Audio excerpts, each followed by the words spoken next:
Tani, le të flasim pak për 3 parimet e vetme të paras që duhet t'i dish patjetër nëse do të bëhesh i pasur dhe të mbetesh i pasur. Sepse loja nuk është të bëhesh i pasur, por qëllimi është të qëndrosh i pasur. Ka shumë parime rreth paras. Kur shikoj ditarin tim personal, shoh gjitha ato gabime që kam bërë dhe janë afërsisht rreth 1000 gabime. Por kam zgjedhur vetëm 3 që besoj se janë më të forta dhe pikërisht këto dua të ndaj me ty sot. Parimi i parë i paras është mjeshtrimi i trekëndshit të pasurisë. Tani kemi një trekëndësh pasurie që unë kam quajtur të tillë. Parimi numër 1 është që unë e quaj mjeshtrimi i trekëndshit të pasurisë. Për anëtarët e Eri Business Academy, këtë koncept e kam përsëritur pafund. Por për ty kjo mund të jetë diçka krejt e re. Është shumë i thjeshtë, por jashtëzakonisht i thellë. Ky parim nuk është teori, edhe nuk është kështu filozofi. Nuk do ta gjesh nëpër libra, është thelbi i 15 viteve eksperiencë reale në financa dhe biznes që unë kam, në terren, në praktik, në betejë reale. Ky model të jep kush, çfarë dhe pse dhe kur ka lidhje me para. Okej? Struktura e trekëndshit të pasurisë. Tani ky trekëndshi i pasurisë ka 3 pjesë. E para është high income skill, aftësitë që prodhojnë të ardhurat e larta. Pjesa e parë quhet aftësi me të ardhurat e larta, high income skills. Si e përkufizoj unë këtë? Unë një aftësi me të ardhurat e larta e quaj të tillë. Ka potencialin të gjeneroj mbi 100.000 euro në vit, ose rreth 10.000 euro në muaj. Pra, ka potencial real për të prodhuar mbi 100.000 euro në vit. Në këtë fazë po, ti shkëmben kohën për para, por po e shkëmben kohën për para të mëdha. Ti po e përdor aftësitë tua, eksperiencën dhe talentin tënd për të krijuar vlerë në treg.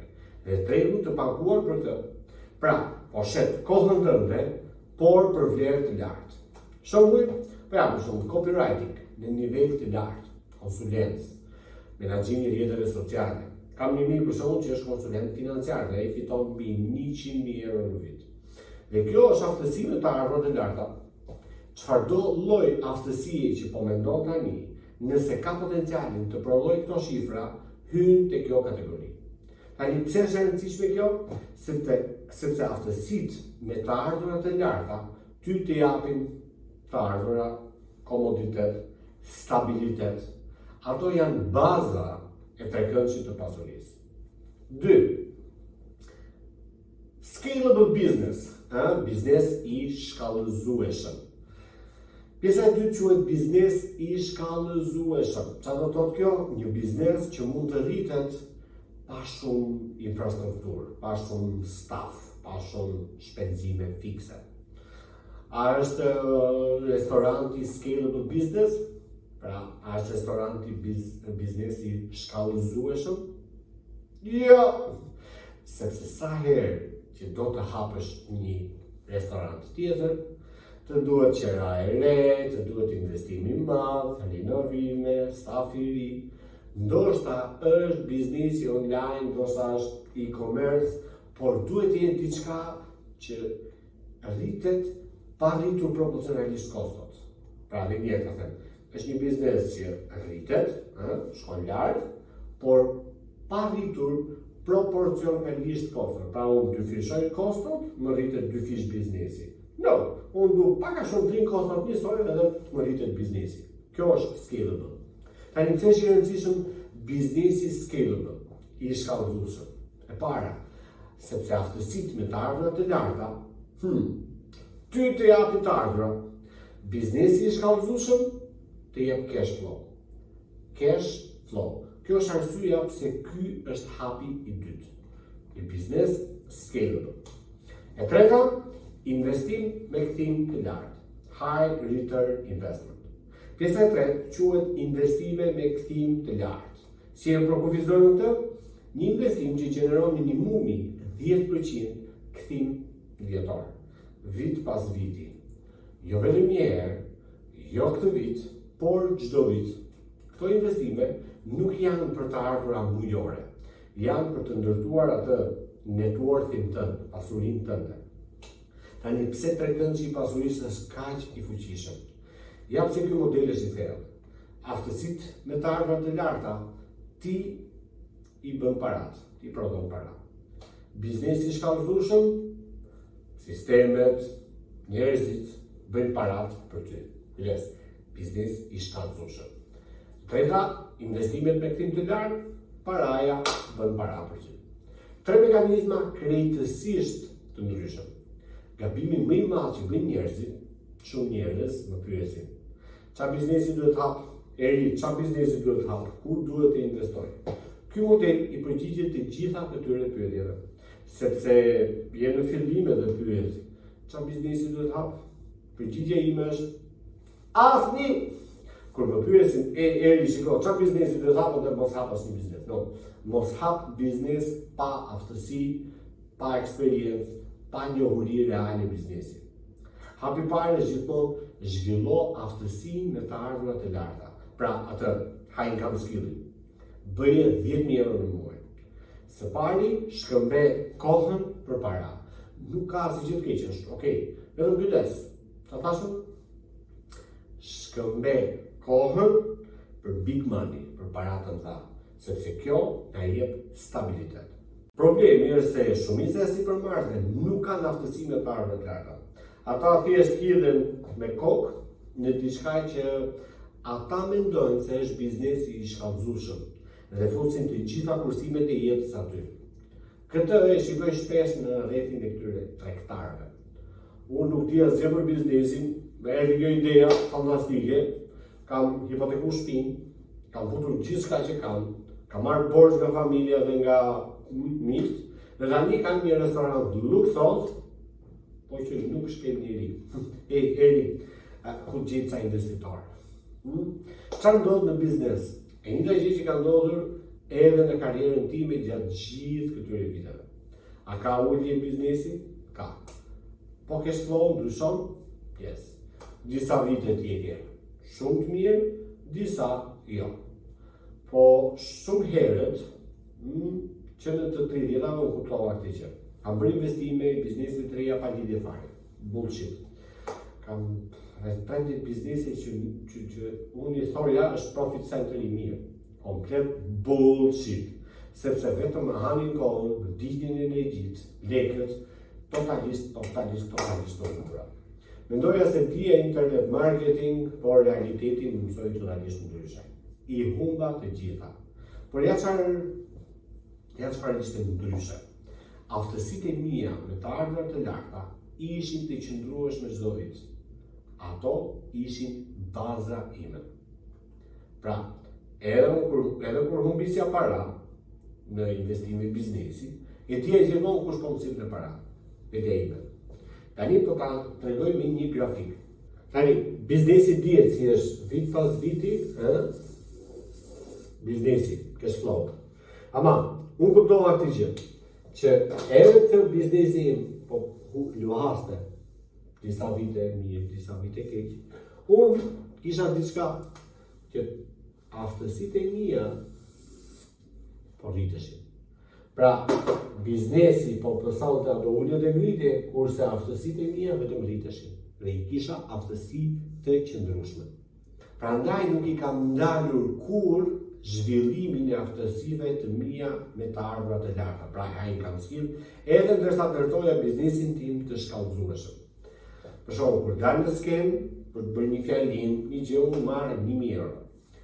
Nuk ka asgjë të keqe. Kur bëj një kontratë konsulence, marr 25.000 euro. Nuk ka asgjë të keqe, marr para. E di që po shkëmbej kohën për para, është në rregull, sepse po ndërtoj trekëndçin e pasurisë time. Kur njerëzit më pyesin çfarë biznesi duhet të filloj, përgjigjja ime është asnjë. Gjëja e parë që ti duhet bësh është të ndërtosh aftësitë me të ardhurat të larta. Tani, le të themi që ke aftësinë me të ardhurat të larta dhe po fiton 100.000 euro në vit. Ja çfarë kam mësuar ndër vite. Më pak se 6% e popullsisë fiton mbi 100.000 euro në vit. Më pak se 1% fiton mbi 325.000 euro në vit. Statistika që mund të mos jenë 100% sakta, por dua të t'jap një demonstrim se sa alarmante janë këto shifra dhe ku është masa më e madhe e popullsisë. Kur dikush kalon kufirin 10.000 euro në muaj, diçka ndryshon tek ai, psikologjikisht. Papritur ai person e kupton që është në një nivel shumë të rrallë të shoqërisë. Është shumë e rrallë të shohësh dikë që fiton 10.000 euro në muaj dhe të bjerë përsëri në 2.000 euro. Rrallë. Fiton 10.000 euro në muaj dhe pastaj bie në 2.000 euro. Pse? Sepse 10.000 euro bëhet ajo zona e tij e rehatisë, zona e komfortit. Edhe ai nuk e kupton dot të fitojë nga 10.000 euro të fitojë 2.000 euro, nuk e kupton dot. Nuk e di saktësisht si funksionon, as nuk më intereson, po e di që kjo funksionon. Dhe nëse të ardhurat bien përkohësisht, ai person do të bëjë çdo gjë të mundshme për t'i kthyer sërish në 10.000 euro.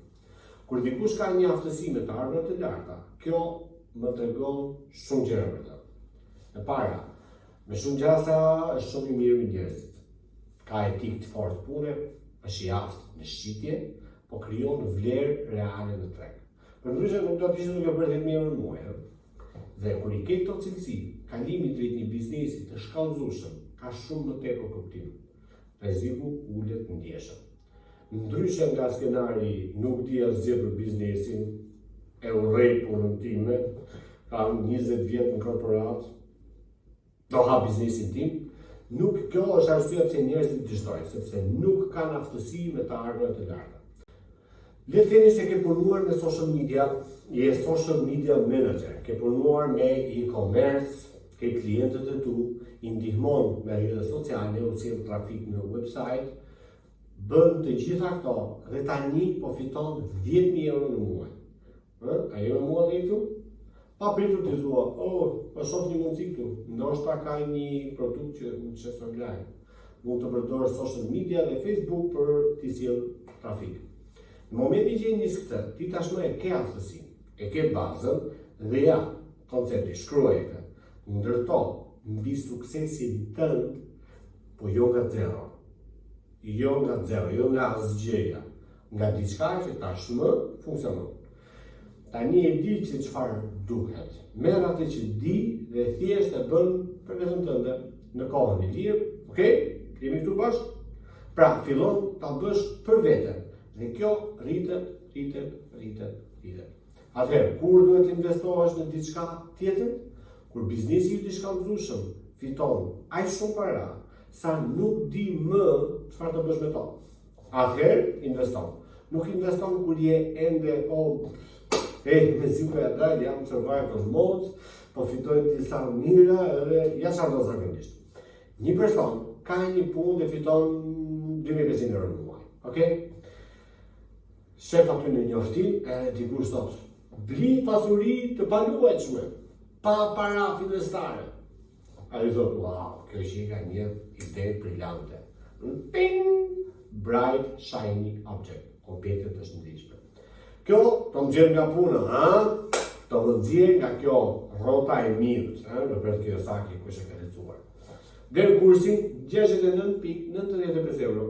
Me 2 kërëstet të leta, e bler kursin, mëson pak, shkon dhe bler disa prona me këtë klauzorin. Pa pritur, tira marë si ikën, tualeti prishet, e çfarë do? S'ka para për të rregulluar tualetin. Përfundon në falimentim. Ku mbet gjithçka dhe pastaj thot, diçka këto pasuri të paluajtshme nuk funksionojnë. Nuk bëj. Ato nuk funksionojnë për ty. Nuk është kot. Ato nuk funksionojnë për ty, sepse nuk e kishe pjesën e parë, nuk e kishe bazën. Duhet ta ndërtosh pjesën e parë fillimisht. Ja çfarë është shumë interesante. Njoh shumë njerëz që ecin shumë mirë financiarisht pa pasur fare biznes të shkallëzueshëm. Mund të jesh shumë i pasur vetëm me aftësi të larta, high income skill, dhe me investime me kthim të lartë. Perfectly fine. Dhe të ecësh jashtëzakonisht mirë. Unë, sinqerisht, nuk besoj që të gjithë duhet të kenë një biznes të shkallëzueshëm. Nuk është për të gjithë. Jo për të gjithë. Nuk është për të gjithë. Jo gjithë ata janë duke ndërtuar për të. Jo. Dhe nuk ke nevojë për këtë për të qenë shumë mirë financiarisht. Kam një mik në Izrael, është konsulent biznesi. Ai vetëm këtë bën. Konsulent biznesi. Punon me biznese të larta dhe të fuqishme. Ka ekip, tarifat janë shumë të larta, fiton 6 shifra çdo vit. Filloi të investojë me këto pasuri të palëndshme rreth vitit 2010 e ca. Sot ka një portafol prej 25 njësish. Vlera 2 deri në 3 milionë euro. Aftësi me të ardhurat të larta. Investoi 20-30 vite, ndërtoi një portafol gjigant. Pyetja nuk është lloji i biznesit. Pyetja është si e bën biznesin. Nëse bën SEO, janë ato Search Engine Optimization të Google, si individ dhe fiton 10.000 euro në muaj, kjo është aftësi me të ardhurat të larta. Por nëse thua, tani do ta transformoj këtë, do kaloj në menaxhim reputacioni për kompani më të mëdha, do marr klient tjetër lloji, ndërton një model biznesi, ndërton ekip, përdor sisteme dhe teknologji, ti nuk bën më gjithë punën vetë. Papritur, kjo bëhet biznes i shkallëzueshëm, pra scalable business. Mund thuash, nëse do mua personalisht, është 5.000 euro në muaj. Ama nëse do ekipin tim, perfectly fine, 2.000 euro në muaj. Tani, ti ke të dyja. Ka kuptim kjo? Pra, nuk ka rëndësi se çfarë bën. Ka rëndësi si e bën atë që bën. Një punë është shumë ndryshe nga një aftësi. Job versus skill. Është punë apo është aftësi? Në disa shumë zanat. Në një punë, në një job, dikush tjetër të thotë se sa ti vlen. Ama në një aftësi, vlerën ta përcakton ai. Dhe ti mund të rrisësh këtë vlerë çdo vit.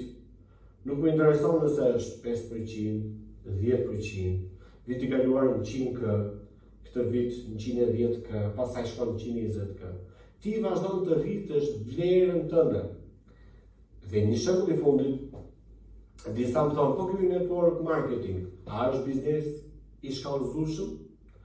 Po, biznes është biznes i shkallëzueshëm. Disa e pëlqejnë, disa jo. Problemi është kujdes. 99% të njerëzve nuk bëjnë para me network marketing, sepse e përdorin atë si arratisje nga diçka. Shkruaje të lutem patjetër. Nuk mund të ikësh nga diçka. Ti duhet të ikësh drejt diçkaje, jo të ikësh nga diçka. Nuk mund të ikësh nga puna jote dhe thuash po hidhem në diçka tjetër dhe ndoshta kjo do të shpëtoj nga puna. Nuk funksionon kështu, sepse ata nuk i kanë aftësitë në radhë të parë. Ata thjesht hidhen në një diçka tjetër dhe pikërisht për këtë arsye pastaj thonë është shumë e vështirë, po flas miqë. Po refuzohen. U lodha. Ky multi-level marketing është bullshit. Kjo nuk ka të bëjë fare me multi-level marketing. A ka njerëz që po bëjnë shumë para me network marketing? Po. A ka njerëz që nuk bëjnë asnjë para? Po. A ka njerëz që bëjnë shumë para me pasuri të paluajshme? Po. A ka njerëz që nuk bëjnë para me pasuri të paluajshme? Po. Pra shumë të gjë. Nuk ka të bëjë me modelin. Ja çfarë ndodh kur biznesi yt po ecën shumë mirë. Ti po gjeneron shumë kesh. Atëherë, këtë kesh që ti gjeneron shumë, këtë e fut tek investimet me kthim të lartë. Ti krijon paran, e rrit paran, dhe pastaj një pjesë e saj shkon tek investimet afatgjata. Pra nuk e prek, e lë të rritet. Okay? Kjo biznesi ndërton net worth-in tënd, pasurinë tënde. Neto. Dhe çdo muaj kur shikon net worth-in tënd që rritet, pa. Great. Dhe kjo është stabilitet, të ardhura, cash flow edhe net worth. Ja ku qëndron problemi. Kur njerëzit e anashkalojnë këtë trekëndshën e pasurisë, kur e kalojnë këtë strukturë, humbasin fokusin, humbasin orientimin. Por kur e kupton trekëndëshin, ti e di saktësisht ku je dhe ku duhet të fokusohesh. Tani, le të shkojmë edhe të ka qenë që për thellë gjë. Pse është kaq e rëndësishme të kesh aftësi me të ardhurat të larta përpara se të kesh një biznes të shkallëzueshëm? Ja, se çfarë ndodh. Le të themi që hap një biznes e-commerce, okay? Po rritet, po merr klient, po sjell trafik, po funksionon. Dhe tani thua, ky është biznesi mirë, hajde ta bëj scalable. Pyetja ime është, nga drejti do t'i gjesh ato para për ta bërë scalable, për ta shkallëzuar biznesin? Sepse gjithë parat janë futur në biznes, marketing, inventar, operacione pune, stafi. Modeli funksionon, por ti nuk e kesh për ta çuar në një nivel tjetër. Në këtë pikë, a mund të sjellësh investitor të jashtëm? Po, duhet t'i japësh përqindje, aksione, kontroll, ndërsa nëse ke ti high income skill, nëse ke aftësi me të ardhurat e larta, situata është totalisht ndryshe. Faturat e tua personale janë të mbuluara, ti ke të ardhurat të qëndrueshme, mund ta lësh biznesin të rritet pa e shtrydhur. Shumë njerëz kanë vetëm biznes të shkallëzueshëm. Duhet të rriten, por duhet edhe të hanë. Prandaj nxjerrin fitim nga biznesi, e përdorin për jetesë dhe kjo ngadalson rritjen. Ndërsa, kur ke aftësi me të ardhurat e larta, biznesi lihet të rritet i lirë. Kjo është diferenca madhe. Prandaj, kur njerëzit më pyesin edhe më thonë, "Eri, shiko, ku duhet të investoj?" Përgjigjja është shumë e thjeshtë. Nëse je në fazën e aftësive me të ardhurat e larta, ku duhet të investosh? Tek vetja jote. Vetëm tek vetja jote, në jo 10%, por të paktën diku te 30 deri në 40% të të ardhurave duhet të shkojnë për zhvillim personal, përmirësim mindseti dhe rritje aftësisë. Ndoshta ke nevojë të rregullosh mendjen, besimet kufizuese, qasjen. Shko tek Tony Robbins, bëj atë lojën e brendshme, ecë mbi zjarr. Unë i kam bërë gjitha, është në rregull, është perfectly fine. Pasi të rregullosh mendjen, mindsetin të, atëherë thuaj, tani më duhet aftësi.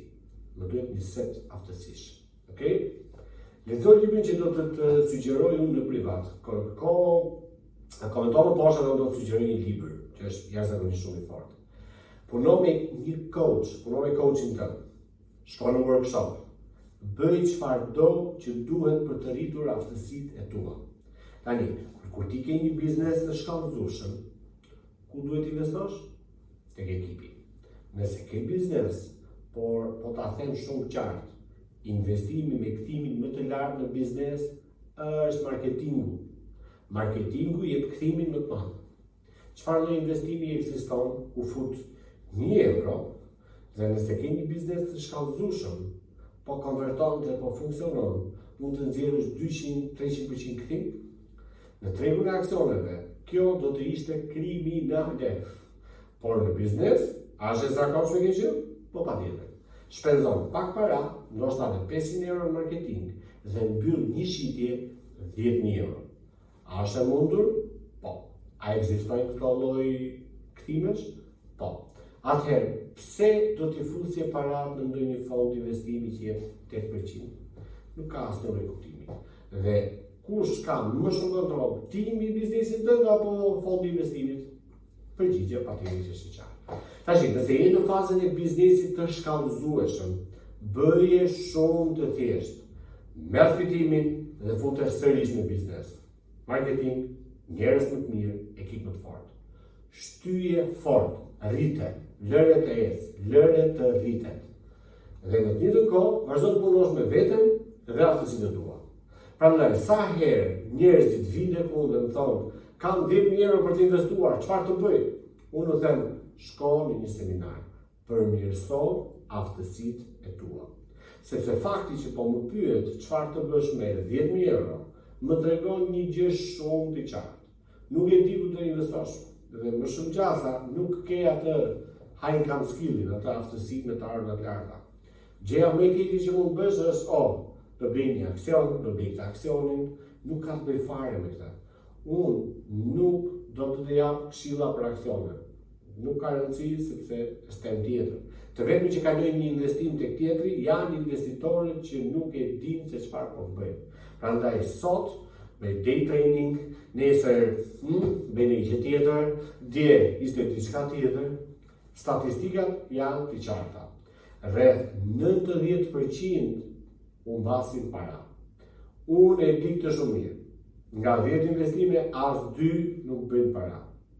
Të 10 janë grop, u mbasin. A je në shitje? Të thuash patjetër që po. Çfarë do lloj gjëje që ti po bën, je në biznesin e shitjes. Je në shitje. Le të themi se ti po mbyll për shembull nga 1 në 10, pra 10%, okay? Mëson disa teknika shitje, bën pak trajnim, pa pritur mbyll 2 nga 10, pra 20%. Qa bëri? Ti sapo 2 fishove të ardhur. Sa kohë mori? Ndoshta 1 orë, një video apo një ditë. Por a është ky kthimi i mirë? Nuk mund të gjesh këtë lloj kthimi në shumë investime të tjera. Prandaj unë ndalem këtu, edhe them, mos ndalo së mësuari. Unë nuk ndaloj kurrë së mësuari. Jam i habitur kur shoh njerëz që shpenzojnë para për ato televizorë gjigant, okay? Unë dua televizorë gjigant, mos përkeq kupto. Po kur vjen puna në një workshop, 1000 euro thon, shumë para, pa besueshme. Warren Buffett ka thënë, investimi më i mirë që mund të bësh është investimi në veten tënde. Çdo gjë që përmirëson talentin tënd. Askush nuk mund ta taksojë ose ta marrë atë prej teje. Mund të ketë inflacion, kriza, valuta që zhvlerësohen, por nëse ke talent dhe ke maksimalizuar, ke një aset të jashtëzakonshëm që mund ta kthejë atë 10 fish. Kjo është nga Buffett, okay? Warren Buffett. Prandaj unë kur gjatë gjithë këtyre viteve nuk kam dalur kur se përmirësuani aftësitë e mia me të ardhurat të arta. Edhe kur bëja 5 shifra, edhe kur bëja 6 shifra, unë nuk ka rëndësi sa mirë po ecën biznesi, nuk ka rëndësi sa mirë po ecin investimet. Unë gjithmonë them, duhet të punoj mbi aftësitë e mia, sepse nuk e di se çfarë do të ndodhë nesër. Tani, aftësia tjetër që po zhvilloj, aftësia e parë në të ardhurat e larta që zhvillova ishte, deri diku ishte copywriting. Pra, si të shkruash reklama, si të shkruash për të shitur, si të vendosësh fjalët në letër, në mënyrë që të gjeneron shitje. Tash, nga copywriting, vura re diçka, nuk po merrja klient, sepse askush nuk po blinte. Po përpiqesha të gjeja klient, por nuk funksiononte. Kështu që mësova shitjen, si të shes në telefon. Nga shitja, kalova te marketingu, si të bësh marketing me njerëzit. Dhe nga marketingu, sepse copywriting do të thotë që ti të punosh me klient, kuptova që klientët nuk duan vetëm fjalë të bukura apo headline, ato titujt e fortë. Ata duan të dinë, mirë, okay, po si ti përdorin gjithë ato. Pra, kalova prej strategjisë së marketingut, konsulencës dhe coaching-gut. Nga aty kalova drejt public speaking, sepse njerëzit filluan të më pyesin, po shiko, si bën ti këtë gjëra? Si folës, paguhesh për të folur, dhe pastaj vjen platform selling, që është shumë ndryshe të shesësh nga skena dhe të bësh para aty për aty. Aty kalova në next level ajo që bëj sot. Programe specifike zhvillimi për kompani të ndryshme. Kujdes, programe specifike zhvillimi. Udhëheqje për pronar biznesesh që duan liri, këshillim karriere për ata që duan të zhvillohen dhe të futen në botën e biznesit, si e vetmja mundësi për të fituar liri. Të gjitha këto aftësi u zhvilluan me kalimin e viteve dhe vazhdojnë të më shërbejnë edhe sot. Pra, gjatë viteve kam ndërtuar një ark thesari, një çantë mjetesh me shumë aftësi. Mund të hap në çdo moment dhe të bëj para me to. Ka kuptim kjo? Në fillim mund të kesh vetëm një aftësi, por me kalimin e kohës ti mund të kesh 2, 3 ose shumë. Dhe madje mund t'i bashkosh të gjitha këto, është totalisht e mundur. Prandaj unë kurrë nuk ndalem, asnjëherë nuk ndalem së përmirësuari aftësitë e mia. Tani pyetjet e zakonshme që më bëhen për investimet janë këto. Eri, kam 10.000 euro, ku duhet të investoj? Tash këtë përgjigje ta dhash në fillim, përgjigjen tash. Po ti ku investon? Ka rëndësi kjo? Fare. Sepse ajo ku unë investoj, nuk do të thotë që ti duhet të investosh aty. Nëse unë investoj në Arë, në Florid, do të thotë që edhe ti duhet të investosh në Arë. No, as pak, kur. Gjithçka varet ku je ti në këtë trekëndçin e pasurisë. Aftësi me të ardhurat të larta, investo tek vetja. Trajnime, përmirësim aftësisë. Është dikush që thotë, 2% nuk duket shumë, po është interesi për bërë. Nëse ti investon 1.000 euro sot, pas 10 vitesh ti ke 1.219 euro. Interesi për bërë nuk është në një forcë magjike. Unë besoj në diçka tjetër. Bëj më shumë para, rrit më shumë para. Kur përmirëson ti aftësitë, rrit të ardhurat. Shkallëzon biznesin tënd më shpejt, ose investon më shumë para. Dituria tradicionale të mëson se si të pasurohesh me të ardhurat aktuale. Unë besoj ndryshe dhe numrat e vërtetojnë të.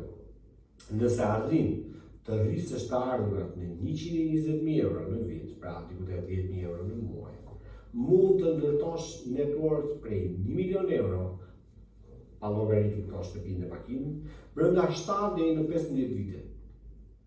Me një kusht, ti mbash shpenzimet në kontroll. Edhe nëse kur nuk do të ndërtosh një biznes të shkallëzueshëm, nëse mban shpenzimet në kontroll dhe arrin 10.000 euro në muaj, mund të arrish net worth-in 1 milion euro për 7 deri në 15 vjet. Varet nga zgjedhjet që bën.